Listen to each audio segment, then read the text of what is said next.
That's right, Jill. It's awfully quiet here right now, but that is going to change because, of course, the big ceremony is tomorrow here, and lots of preparations need to still take place. And traditionally, this has been the largest Remembrance Day ceremony in the city, and this year it's not expected to change.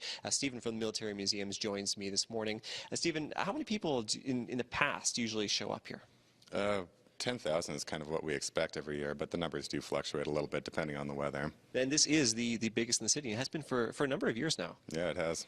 Yeah. Now, not only is the ceremony big, but obviously throughout the year, lots of people come down to the museum. But this week in particular, it was kind of something interesting with the numbers.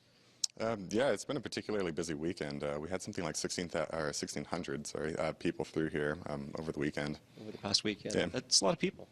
Yeah, it is. Yeah, it's kind of more than expected, so who knows how that'll impact the numbers tomorrow. Right. Of course, it's going to be a little bit chilly tomorrow. We understand that, but what else can people expect here at the ceremony? Well, we're definitely encouraging everybody to arrive as early as possible, in time for the parade to begin at 10:30, and obviously dress warm. We're hoping something changes with the weather, but it's not looking likely according to the forecasts. Yeah, it is looking cold, and it's about roughly an hour in length? Roughly, yeah. It should wrap up at about 11:30, and then we do open the doors to the museum for by-donation admission throughout the day, so people can come in and warm up afterwards. Right. Now, there's a theme also this year. It's the Remembrance Day ceremony. Yeah, it's the centennial of the First World War, so we do have quite a bit of programming happening at the museum, and an exhibit relating to the outbreak of the First World War. There will be a little bit of a First World War presence at the ceremony as well. Right. Now, I'm curious, I think front in mind for a lot of people, and maybe this is what's affected attendance over the past week, Corporal Nathan Cirillo, obviously really bringing everything kind of home and so close to Remembrance Day as well. Do you think that's going to impact the ceremony at all this year?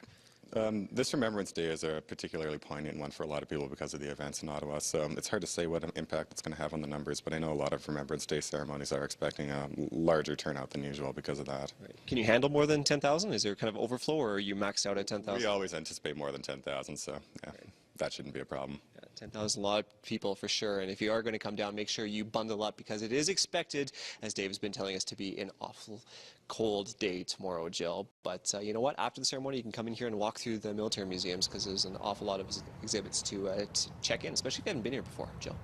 Thanks very much, Mike. Mike Yawney live on location at the military museums this morning. A bit of